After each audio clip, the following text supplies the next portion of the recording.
In this video, I will show how to use rank or position formula in Microsoft Excel. So we have this simple data. You have to use this formula equal sign, then press rank, type rank. Here select rank. Now select this first one. In my case, it's H3. Select it, then comma. Now dollar sign,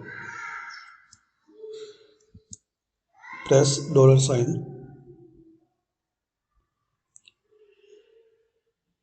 and drag and drop like this.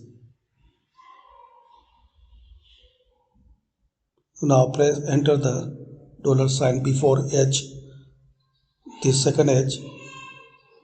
So before H dollar sign, before number 3 dollar sign. Same here, before H dollar sign and before number 12 dollar sign. So this is the formula you can see here. First one H3, then comma, then dollar sign before H and number.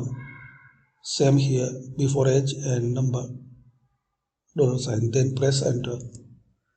Now drag and drop, so you have rank and position number. So this is the number 5th, this is the number 2 as a total marks, and other are same.